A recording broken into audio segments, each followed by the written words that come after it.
তোমাদের আমি বলেছিলাম বিয়ের পর প্রথম সপ্তাহটা আমার কেমন যাচ্ছিল সেটা তোমাদের সাথে এবার এক এক করে শেয়ার করব।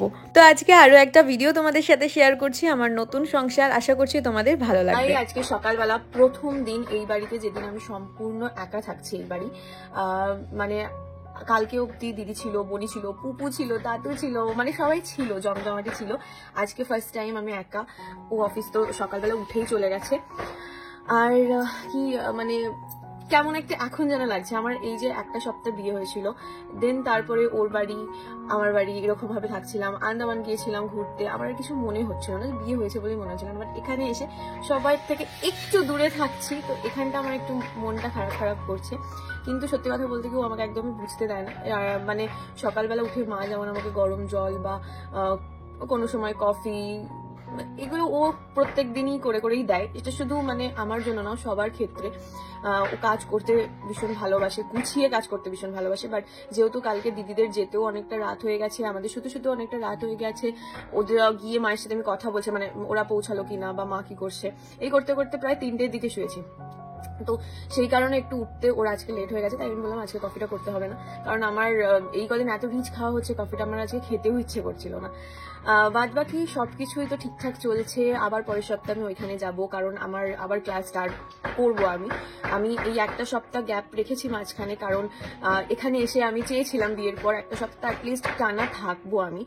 কারণ এখন আমার প্রফেশনাল লাইফ, আমার পার্সোনাল লাইফ আমি কোনোদিনই গুলিয়ে ফেলতে চাই না বা করিও না আমি। আর সেটা আমাকে ফুল অন আমার বাড়ির লোক, ইভেন ও প্রচন্ড সাপোর্ট করে।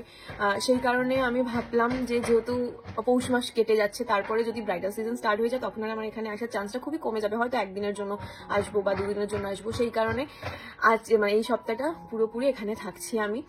আর এখানে কালকে সমস্ত কিছু যা যা বাকি কাজ ছিল, তারপর আমি আসার পর যে জামাগুলো এনেছি সেগুলোও গোছানো হয়নি এখনো অব্দি। সমস্ত কিছু একা একাই করবো, মানে এই ফার্স্ট টাইম আমার কেমন কেমন একটা লাগছে। বাট সবটাই ম্যানেজ করার চেষ্টা করবো, কারণ আমরা দুজনে একটুখানি নিজেদের মানে ম্যানেজ করে করে সবকিছু চলতে হবে। কারণ ওর দিকটাও দেখতে হবে, আমার দিকটাও দেখতে হবে।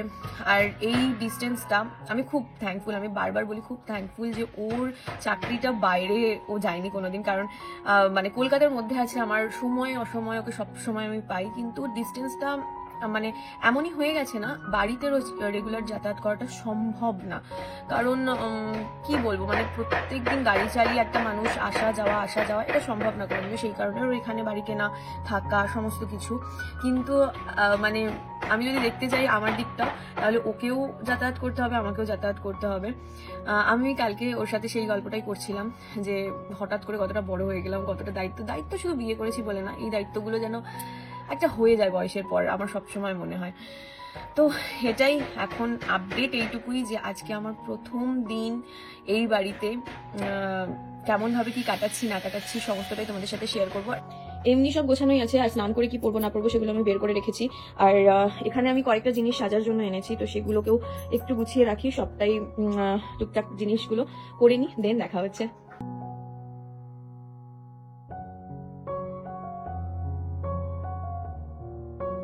তো আমি এখন স্নান করে চলে এসেছি। মাঝখানে যেগুলো কালকের বাসন টাসন ছিল সেগুলো সমস্ত কিছু পরিষ্কার করে নিয়েছি, আর বাকি কিছুটা ক্লিনও করে নিয়েছি। আমি না খুব মানে কি বলবো, বাজে ব্লগার বলতে পারো। আমি কাজ করতে করতে ভুলে যাই যে আমি শুটও করছিলাম, সেগুলো আর শুট করা হয়নি। এরপর থেকেও আমি কিছু কিছু ক্লিপ তোমাদের সাথে শেয়ার করবো, কারণ আমি এখন পুজো করতে যাবো। আমি ভাবলাম যে ঘরের সমস্ত কিছু কাজ করতে করতে পুজো করতে দেরি হয়ে যাবে, অলরেডি 12টা বেজে গেছে। তো আগে পুজোটা করে নিই, দেন এখন শীতকাল, অত কিছু অসুবিধা হবে না। সেরকম হলে আমি পরে আরেকবার ফ্রেশ হয়ে নেবো, সেটা কোনো অসুবিধা নেই।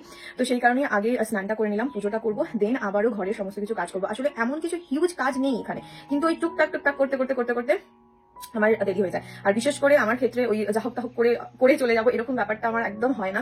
যেটুকু করবো একদম নিট অ্যান্ড ক্লিন করে করবো। তো চলো আগে পুজোটা করা যাক, দেন আবার ঘরের সমস্ত কিছু গোছানো হবে। এই ঘরটা যেমন একদম আমি পরিষ্কার করে নিয়েছি, বাকি অন্যান্য ঘরটারগুলো পরিষ্কার করতে হবে। এখানে দেখো আগের দিনের যে সমস্ত, আগের দিন বলতে কি অনেকদিন আগে থেকে ও কি করেছে, একটার উপর একটা চাদর চাপিয়ে গেছে, পুরোনো চাদরগুলোকে আর ধুইনি। তো সেগুলো সমস্ত কিছু আমি পুরোনোগুলো ধুয়ে দিয়েছি। বাকি আমার যেগুলো বাসি কাপড় ছিল সমস্ত কিছু ধুয়েটাও হয়ে গেছে, ওগুলো আমি ছাদে নিয়ে যাবো, মেলবো। আর যেহেতু এখন শীতকাল, তো ওই কি হয়, যেগুলো গায়ে দেওয়া হয় লেগ টেপগুলো, ওগুলো একটু রোদে না দিলে না ঠিক কেমন একটা ড্যাম গন্ধ হয়ে যায়। তো ছেলে মানুষ যতই সব কাজ পরিষ্কার করুক, এগুলোকে করেনি, তো ওগুলো আবার রোদে দিয়েছি, এগুলো মেলবো। বললাম না, কাজ এমন কিছু বেশি যে হিউজ কোনো কাজ করছি আমি সেটা না, কিন্তু ওই টুকটাক করতে করতে করতে করতে কোথাও গিয়ে সময় চলে যাচ্ছে। আর এটা আমার সাথে সবসময় হয়। প্রথমে এখানে আমি পুজোটা দিয়ে নিয়েছিলাম, কারণ পুজোটা হয়ে গেলে দেখবে অনেকটা বড় একটা কাজ হয়ে গেছে মনে হয়।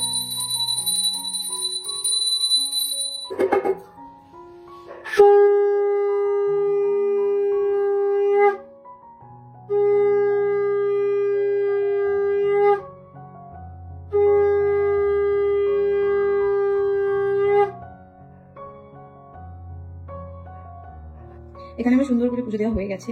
আমার না এরকম একটু ধূপ জেলে প্রদীপ জেলে পুজো দিতে ভীষণ ভালো লাগে, মানে একটু বেশি বেশি করে ধূপ টুপ জেলে ভীষণ সুন্দর লাগে। আর এই কোনগুলো যেগুলো আছে, দেন ওই ধুনো যেগুলো হয় সেগুলো জ্বালিয়ে পুজো দিতে আমার ভীষণ ভালো লাগে, মানে ওই গন্ধগুলো আমার খুব সুন্দর লাগে। তাই আমি যখন যেখানেই পুজো দিই না কেন একটু বেশি করে ধূপ টুপ জ্বালিয়ে। তো এবার আমার আবারও একটুখানি রিপ্লাই দিতে হবে, ফোনে কাজে ফিরতে হবে, দেন আবারও ঘরের কাজ স্টার্ট করবো। আর এই যে গপুটাকে দেখছো, এই গপুকে আমি আমার বিয়ের মানে উপহার হিসেবে পেয়েছিলাম। এত মিষ্টি দেখতে আমি এখানে নিয়ে চলে এসেছি, কারণ আমার বাড়িতে তো মানে অপূর্ব সুন্দর সুন্দর গপু আছেই, এই বাড়িতেও একটা থাকলো যাকে আমি সবসময় ঠাকুর বাড়ি এলেই দেখতে পাবো। ভীষণ সুন্দর, মানে চোখটা জাস্ট জুড়িয়ে যাচ্ছে দেখে। তো ফাইনালি প্রায় অনেকক্ষণ পর আমি ভিডিওটা অন করলাম। মুখের অবস্থা খুব খারাপ, প্লিজ একটু ইগনোর করে যেও, কারণ আমি সমস্ত কিছু করে দেন ভিডিওটা অন করেছি। একটুও মাথায় ছিল না যে আমাকে কোনো শুট করতে হবে বা কিছু, কারণ মানে এই বাড়িটা না আমার একদম অগোছালো ভালো লাগে না। শুধু এই বাড়ি বলে না, কোনো বাড়ি অগোছালো ভালো লাগে না দেখতে, কিন্তু এই বাড়িটা নিট অ্যান্ড ক্লিন না থাকলে, না করলে, যতক্ষণ না করছে আমার মন ছটফট করে। তো একদম পরিষ্কার করে সমস্ত কিছু গুছিয়ে নিয়েছি, মুছে টুছে সব কিছু করে নিয়েছি। 10% কাজ বাকি আছে, মানে আমি খুব খুশি যে 90% কাজ আমার অলরেডি হয়ে গেছে, কারণ আর ভালো লাগছে না, অনেকক্ষণ থেকে করছি আর ভালো লাগছে না। এবার কিছু খাবো, এখন মানে 4টে না কটা বেজে গেছে, মানে ভাবো সেই 12টা থেকে আমি একটার পর একটা, 12টা না তার আগে থেকেই করতে স্টার্ট করেছি। এই করতে করতে করতে করতে 4টে বেজে গেল। যতই ভাবি তাড়াতাড়িও করছিলাম, কিন্তু ওই যে সবকিছু গোছাতে গোছাতে অনেকদিন পর, আমি কয়েক মাস পর এখানে এলাম, তো সবটাই অগোছালো হয়ে রয়েছে। সবটাকে ঠিক করতে একটু তো একটা দিন টাইম লাগবে। দেন আমি এখন মাঝে মাঝে আবার রিপ্লাইও দিচ্ছিলাম, মানে আমার কাজের সূত্রে, তো সেইখানেও একটু টাইম গেছে। আবারও আমি বসবো রিপ্লাই দিতে, সব দিকটা মেনটেন করতে হবে, যেমন বললাম সেটা আমি করার খুব চেষ্টা করবো। এই কাল থেকে আমি মানে একটু ভোর ভোর করে ওঠার চেষ্টা করবো, আমার কাছে ভোর মানে সকাল করে চেষ্টা করবো, যাতে আমি আরো কাজগুলো তাড়াতাড়ি করতে পারি। ইভেন শুধু এখানে বলে না যে এখানে বলে আমি তাড়াতাড়ি উঠবো, আমি প্রত্যেকটা জায়গায় এখন থেকে চেষ্টা করবো, সেটা আমার বাড়িতে থাকি, যেখানেই থাকি না কেন, একটু তাড়াতাড়ি ওঠার। আমার তাড়াতাড়ি উঠে গেলে আমার অনেক কাজ হয়ে যায়। তো এই রুটিনটা যদি ফলো করতে থাকি, সব দিকটা মেনটেন করা আমার জন্য খুব সুবিধার হবে। আজকে যতটা পেরেছি ফোন কল অ্যাটেন্ড করেছি, মেসেজে রিপ্লাই দিয়েছি, তার সাথে সাথে এই কাজগুলো তো ছিলই, মানে প্রত্যেকটা জায়গায় আমি একদম নিট অ্যান্ড ক্লিন করে দাঁড়ানো। তো ব্যাক ক্যামেরা দেখাই একটু, দেখো একদম নিট অ্যান্ড ক্লিন করে গোছানো হয়ে গেছে। এখানে লাইট গুলো অন করি, তাহলে আরো বেশি ভালো বুঝতে পারবে। সরি, চিমনিটাকেও চালিয়ে দিলাম। এখনো বাইরে অনেক আলো আছে, মানে 4টে এখনো বাজেনি, তো অনেক আলো আছে। তার মধ্যে আমার সমস্ত কাজ কমপ্লিট হয়ে গেছে। তোমরা রুম ট্যুর চেয়েছো, অবশ্যই আমি রুম ট্যুর দেবো, কিন্তু একটু টাইম লাগবে, এখনো সবকিছু তো গোছানো হয়নি। আর বাকি তো তোমাদের অনেক কিছু দেখিয়েছি। এখানে আমি কালকে একদম ফ্রেশ গোলাপ এনে রেখেছিলাম, সেগুলোকে মানে দিয়ে দিয়েছি। আর এখানে কিছু ফুলের পাপড়ি যেগুলো গায়ে থাকে শুকিয়ে শুকিয়ে যায়, আমার একদম ভালো লাগে না, ওগুলো ছিঁড়ে ছিঁড়ে দিয়েছি। তো এই বোলটার মধ্যে ওটা একটু সাজিয়ে দিয়েছি। আর এই ঘড়িটা এখান থেকে আমি নামিয়ে রেখেছি, একটুখানি ফটোটা থাক, ঘড়িটা কালকের মধ্যেই আমি হ্যাং করে দেবো আবার। আমি আসলে ঘড়িটা ওই জায়গাটা প্রথম দিনই ভেবেছিলাম, কিন্তু যখন বলেছিল যে এখানে কি লাগাবো, আমি হ্যাঁ করে দিয়েছি। তো আর মানে আমার ইচ্ছা এখানে লাগানোর, তো সেই কারণে আমি এখানে একটা ফটো ফ্রেম দিয়েছি, এইখানে আর একটা দেবো ভাবছি। ওই ঘরে রাখা আছে সব আমার বিয়েতে গিফট পাওয়ার। ঘড়িটা আমি এই জায়গাটা হ্যাং করবো ভাবছি। তো পুরো বাড়ি মানে আমার বলছি না, আমার চোখে দেখে শান্তি। এইখানে একটুও এদিক ছেড়ে ওদিক হলে আমি যেন বাইরেকে চিনতে পারছিলাম না দুদিন থেকে, কারণ সবটা ও ভরসা ছিল আর আমি ছিলাম না, সবটাই ও করছিল। আমার সব জায়গায় এই কথাটা আমি অন্য ভিডিওতেও বলেছি, সব জায়গায় আমি নিজে হাতে যতক্ষণ না কোনো কিছু করব, আমার মনে একটু খুঁতখুঁতারি একটা জিনিস থেকেই যায়, যে ওই জায়গাটা মনে হয় ওইখানটা ঠিক হলো না, ওই জায়গাটা মনে হয় ওইখানটা ঠিক হলো না। যতক্ষণ না আমি নিজে হাতে সবকিছু করছি, আমার নিজের হাতে করলাম, দেন আমি শান্তি। মানে সেটা আমার ব্রাইডদের সাজানো থেকে শুরু করে ঘর গোছানোর সবকিছু, আমি নিজের কাজকে খুব বেশি নিজের ট্রাস্ট করি, যে মানে আমার সব জায়গায় নিট অ্যান্ড ক্লিন চাই, সব জায়গায় কোনো লাইনার টানা থেকে শুরু করে সবটুকু আমি যতক্ষণ ধরে পারি ঠিকঠাক করার চেষ্টা করি। তো এই বাড়িটা এখন আমি নিজের হাতে সাজিয়ে নিয়েছি, আমার মনটা শান্তি। ইভেন শুধুমাত্র এই বাড়িটা বলে না, আমি যেদিন ওই বাড়ি থেকে এসেছি, মানে ওর ওই বাড়িতে, মানে আমার শ্বশুর বাড়ি বলতে পারো, ওই বাড়ি থেকে যেদিন এসেছি সেদিনও ওই ঘরটাকে পুরো নিট অ্যান্ড ক্লিন করে পরিষ্কার করে এসেছি। দেন আমার স্টুডিওতে গেছি, স্টুডিওতে আমার পুরোপুরি পরিষ্কার করা হয়নি, কারণ স্টুডিওতে গিয়ে পুরো পরিষ্কার করতে মিনিমাম আমার 1 থেকে 2 দিন টাইম লাগবে, কারণ ওখানে প্রচুর জিনিস হ্যাপাজেট হয়ে রয়েছে। যতটুকু পেরেছি ওইখানটাও পরিষ্কার করেছি, মানে বিয়ের পর থেকে শুধু এখনো অবধি আমি একটা করেই যাচ্ছি, যে এই জায়গাটা ঠিকঠাক করে, মানে আশা করছি আর 1-2 সপ্তাহের মধ্যে আবার আগের মতো পুরোপুরি সবকিছু নর্মাল করে নিতে পারবো। ওই যে বললাম আমি ওখানে বলবো যে বোনকে তুই করে নে, ওটা আমার হবেই না, মানে আমার মনে হবে যে ও ঠিকঠাক করেনি। আমি যতক্ষণ না করবো আমার নিজের কাছে নিজের শান্তি হয় না। তা বলে সেই খুটখুট করে এক জায়গায় করে যাবো সেটা না, আমার পুরো সবকিছু পরিষ্কার করতে লাগবে এইটুকু টাইমের মধ্যে। আমি ভেবেছিলাম 4টার মধ্যে সবকিছু করবো, দেন আমি পুরোপুরি রিপ্লাই পুরো সবাইকে কমপ্লিট করবো, তারপর ভিডিও এডিট করবো। কিন্তু একটু ডিলে হয়ে গেছে, এখনো একটা ঘর আমার সবকটা পরিষ্কার করা হয়ে গেছে, কিন্তু ওই জামা কাপড় যেগুলো বললাম সেগুলোকে জাস্ট কয়েকটা আধ ঘন্টার মধ্যে আমি ওটা করে নেবো, দেন পুরোপুরি শান্তি। তাও 90% কাজ হয়ে গেছে, এটাই অনেক।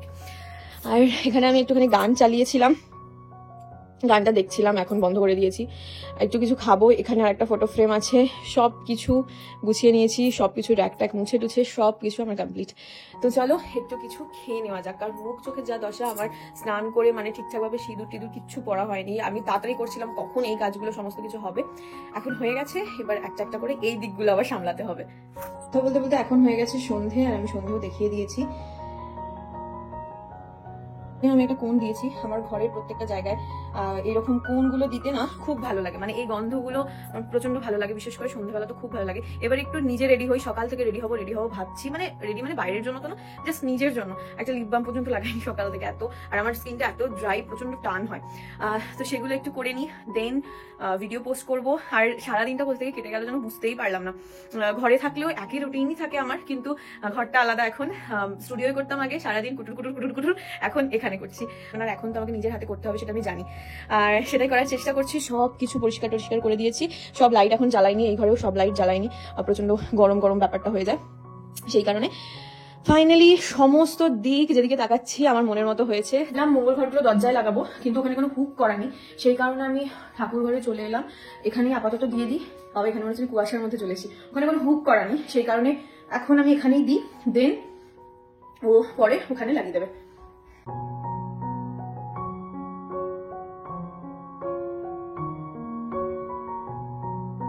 এই যে মঙ্গল ঘটগুলো দুদিকে দুটো আপাতত এখানে রেখে দিয়েছি।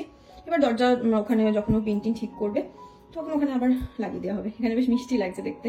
একটু জাস্ট পলস্ত হলাম, মানে একটু সিঁদুর পরলাম, সিঁদুর ছিল তাও হালকা হয়ে গিয়েছিল। তারপরে লিপ বাম লাগালাম, যেটা সেটা শীতকাল আমি মানে দুজনকে ছাড়া অসম্পূর্ণ, কারণ লিপটা আমার এত ড্রাই হয়ে যায়। আর এখন দেখছি কানে সারাদিন কিছু পরিনি, তাই একটা ছোট কিছু বলতে একটাই এনেছি সোনা, সেটাই পরবো। আর তোমরা সোনার অনেক কালেকশন দেখতে চেয়েছো, মানে অনেক কালেকশন বলতে আমার বিয়ের কালেকশন গুলো যেগুলো আমি করেছিলাম সেগুলো সবকটাই আমি তোমাদের সাথে শেয়ার করার চেষ্টা করবো, কিন্তু একসাথে করতে পারবো কিনা আমি জানি না। আর এখানে আমি তো কিছুই আনিনি, জাস্ট কিছুই আনিনি, মানে পরেও আসিনি কিছু। ওই একটা ছোট কানের এনেছি, এই টুকিটাকি জিনিস, তাও কিছু জিনিস আমি দিদিকে দিয়ে পাঠিয়ে দিয়েছি। মানে কেমন দেখো, আমি কানের পড়তে গিয়ে মানে মনে পড়লো আমার যে আমি তো ছোট কানের কিছুই আনিনি, মানে একটা জিনিস কিচ্ছু আনিনি ছোট কানের টাইপের কিছু, মানে সোনার না, এমনি সিটি গোল্ডেরও কিছু আনিনি, বা এমনি প্লাস্টিকের সেগুলো কিছু আনিনি। তাই জন্য আমি হাটটা পরে বসে রইলাম, আমার ইচ্ছা করলেই হাটটা পড়তে। এই কালারের টার্সেল গুলো না বিয়ের পর নতুন খুব ভালো লাগে, আর আমার দিদি আমাকে আঙট এগুলোকে পরে থাকতে বলে, যে নতুন বেলায় পড়বি না তো আর কবে পড়বি এগুলো। আর এই যে লকেটটা দেখতে পাচ্ছ, এটা আমাকে কাবেরী দি, পূজা দি আর নবনীতা, আমার খুব প্রিয় স্টুডেন্ট যারা সবসময় আমার সাথে থাকে, তারা দিয়েছে আমার বিয়েতে। যে আঙটটা পরে আছি সেটা দিয়েছে আমার আশীর্বাদে, তিনজনেই দিয়েছে। আর এইটা বিয়েতে দিয়েছে, যেটা ভীষণ সুন্দর, খুব সুন্দর দেখতে। আর এই আংটিটা ও আমাকে দিয়েছে, দেন এই যে আংটিটা এটা আমার কাকা আমাকে দিয়েছে। আর বাদ বাকি সোনার যে কালকে যে চোকারটা পরেছিলাম সাদা কালারে, একটা তোমরা গুলিয়ে ফেলবে হয়তো, আমি এটা ক্লিয়ার করে দিই। একটা আমি আগে পড়তাম, মানে আগে থেকেই পড়তাম, সেটা যেটা আমি আগে থেকে পড়তাম সেটা হচ্ছে আমার দিদি আমার এঙ্গেজমেন্টে 2-2.5 বছর আগে দিয়েছিল। আর যেটা রিসেন্ট কাল পরেছিলাম নতুন, ওটা হচ্ছে ওর দাদা আমাদের বিয়েতে দিয়েছে। মানে দুটো একই রকম প্রায় দেখতে, দিদিরটা একটু অন্যরকম গোল টাইপের, আর দাদা যেটা দিয়েছে সেটা হচ্ছে শাঁখ, আর এটাই। আরো বাকি ডিটেলসে কে কি গিফট দিয়েছে না দিয়েছে সমস্ত কিছু আমি তোমাদের সাথে শেয়ার করব পরে। এই মিষ্টি প্যাঁচাটা ওর বড় পিসি দিয়েছে, আমি বড় পিসি কার কোনটা বলে দিই। আর আমার বড় পিসি দিয়েছে আমি যে কানেরটা পরে থাকি এখন ছোট্ট মতো, মানে এখন যে কানেরটা আমি পরবো বলছিলাম, ওই কানেরটা মানে যেটা আমি এখন বিয়ের পর থেকে অনেকদিনই পরেছি, ওইটা হচ্ছে আমার বড় পিসি দিয়েছে। আমার দিদুনেরটা তো আমি দেখিয়েছি, ডলফিন, ভীষণ সুন্দর, ওটা আমি সবসময় পরে থাকবো। ওইটা দিয়েছে আমার দিদুন। বাকি এখানে তো কিছু নেই, এইটা করে আমি বলছি। যাই হোক, সামনাসামনি গিয়ে তোমাদের সাথে কি সোনার জিনিস পেয়েছি না পেয়েছি সেগুলোকে দেখাবো। আমি একটু রেডি হয়ে নিয়েছি, কারণ দুজনে মিলে একটু জাস্ট সামনে থেকে কোথাও ঘুরতে যাবো। ও অফিস থেকে ফোন করলো, তাই রেডি হয়ে গেলাম। আর আসার সময় প্যান ফ্রাই মোমো আর চাউটাও নিয়ে এসছে, তো ওটা প্যান ফ্রাই মোমোটা আমি খেয়েও নিয়েছি। যাই হোক, একটুখানি জাস্ট 9টা অলরেডি বাজে, ওর আস্তে 8টা বেজে গেছে। তার উপরে ফ্রেশ হলো, এইসব করতে করতে এখন 9টা বাজেনি, 15টা মতো বাজে। ওই জাস্ট 8 ঘন্টা মতো ঘুরে আবার চলে আসবো দুজনে মিলে।